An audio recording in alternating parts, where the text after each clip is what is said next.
Жыргалаңдын боюна жеткенде ызы чуу салып сууга түшүп жүргөн балдарды, кыздарды көрөбүз. Биз да түшөлү десем такыр болбойт. Кетеличи, үйгө суу керектир, дейт ал. Кетсе кетели. Кыядан бир аз көтөрүлгөндө төө куйрук баскан дөөлөр бизди сууга түшүп жаткан бала чакадан далдалап калат. Мен Зайранын эки чакасын сол ийниме салам да өйдө көздөй дыңылдайм. Киши келе жатат, берчи өзүмө, дейт Зайра чакаларын өзүнө берем. Анткени кыздын чакаларын көтөрүп жүргөнүмдү балдар көрсө шылдың кылат деп чочулайм. Алдыдан чыккан адам бизден ылдый түшөр менен Зайранын чакаларын кайра алам. Ал дайыма алдыда басат. Өтө тиг жерлерде мага жуп-жумшак колун берет. Мен чакаларымды кылтылдатып, анын колун кармап, бир-эки кадам басары менен ал колун тартып алат да кете берет. Зайранын эки кулагында эки кичинекей сөйкөсү бар.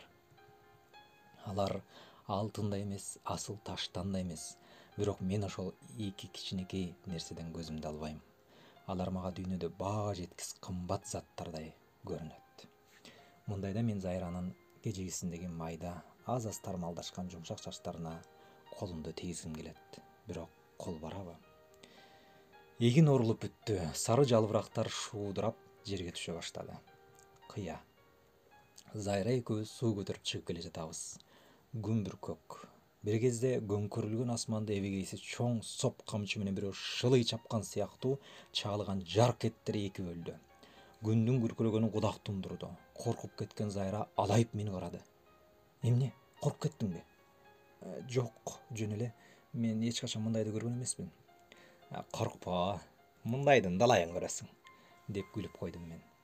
Ошондо Зайра бул чагылганды, бүркүлгөн асманды гана эмес, жаркыраган күндү, жымыңдаган жылдыздарды, учу кыйырына көз жетпеген алтын талааларды, ийри муйру болуп жалтырап алдыбызда жаткан жыргалаңды, тетеги ыраакта билинер билинбес көгөрүү асман менен куюлушкан, кошулушкан ысык көлдү акыркы жолу көрүп турганын билсем, балким башка сөз айтаар белем.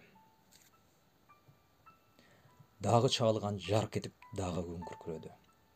Ботонун жашындай чоң-чоң тамчы тарс-тарс этип жерди чаңдатты. Биз кол кармашып кыядан чыгып кетүүгө шаштык. Өлгөн жыландай ийрилген жол кыймылга келип, биз канчалык ылдамдасак, ал ошончолук узаргансыйт. Аскан жанына келгенде кара нөшөр калбырдан төккөндөй шатыратып жиберди. Чакалардагы сууга чупулдап жаан кошулуп ташыды. Чоң үңкүр бар болчу. Үй салгамдар илгертен бери кум алышчу. Жүрү үңкүргө, мен Зайранын колунан тарттым. Ал жерге жеткенче экөөбүз тең шөлбүрөп суу болуп кеттик. Үңкүргө кирер замат үстүмдөгү чылгый суу болгон көйнөгүмдү чечтим да сыгып кайра кийдим. Сен да ушинтип албайсыңбы? Суук тиет, дедим Зайрага. Бирок ал мени карап кандайдыр түшүнүксүз жылмайып жер койду. Суук тиет, күн суук, деп дагы айттым. Эч нерсе эмес, ал дагы түшүнүксүз жылмайды. Зайранын саал тармалданган көмүрдөй кара чачтары маңдайына, жаактарына жабышып, эгинин учунан сымаптай мөлт-мөлт этип жаан тамчылайт. Майда жашыл гүлдү жуп-жука көйнөгү денесине кыналып, кыздын татынакай, келишимдүү мүчөсүн даанылап турат. Чуркап келгендиктен ал энтигип катуу дем алат. Ооба, эми баарын түшүндүм. Бир чети уялдым, бир чети таңыркап суктандым. Ал тургай жүрөгүмдү кандайдыр бир кубанычтуу уял жылыткансыды. Эмнеге кубандым экен ошондо? Балким Зайра чоңоюп бойго жете баштаганына сүйүндүмбү, билбейм. Кыз муну байкап калган окшойт, эки колун бооруна алды да ары бурулуп кетти.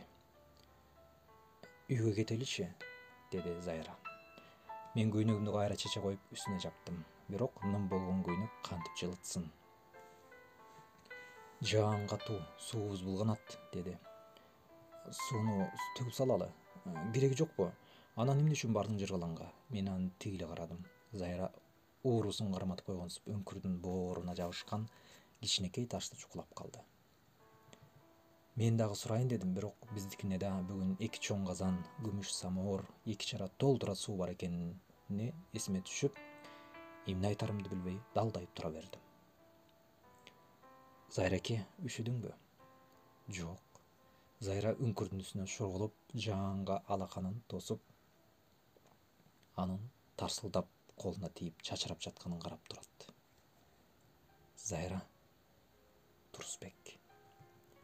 Менин бетиме анын суу болгон чачтары тийди. Унчукпайбыз. Эки колум эки канат болуп жер бетине алтын нур чачкан күндү көздөй таптакыр башка дүйнөдө, жомокто учуп бараткансыдым. Кетели, батыраак кетели деген үн гана мени асмандан айдап жерге түшүрдү. Зайра эке чакадагы сууларды төгүп жиберип, кыя менен өйдө чуркады. Мен артынан жөнөдүм. Жаан дагы эле басылбайт. Кырга чыкканда 2-3 атшан караан көрүндү. Бул бизди издеп келе жаткан адамдар экен. О, монтоңнугу шайтандар. Үйдөгүлөр издеп чакчырыкка түшүп жатышпайбы? Деди алардын бири. Чакаларыбызды аларга берип коюп, кол кармашып үйдө көздөй чуркадык. Буттарыбыз тизегедей баткак, үстүбүз шөлбүрөп суу, жаан бетибизден талаа болуп шорголойт. Эриндерибиз көгөрүп кетиптир. Бирок мен мунун бирин да сезген жокмун.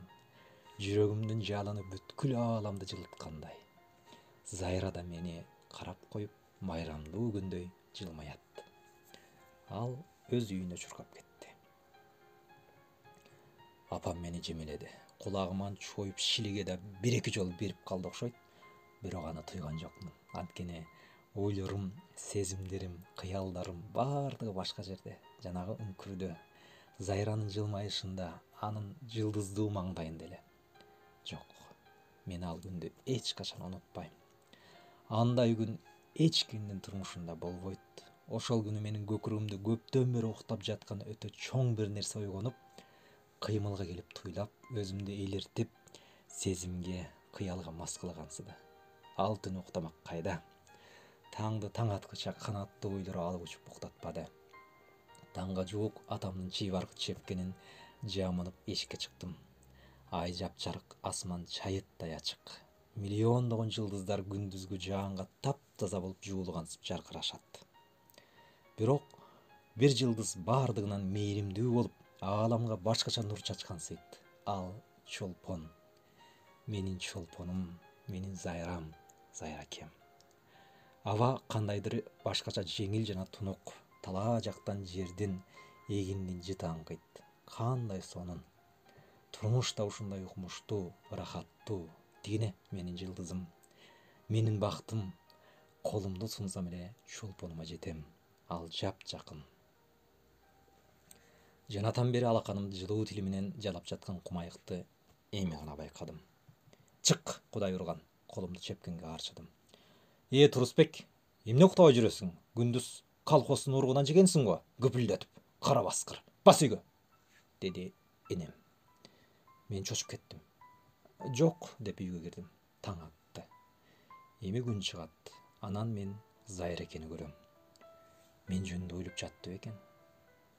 Бирок ал күнү Зайра үйүнөн чыккан жок.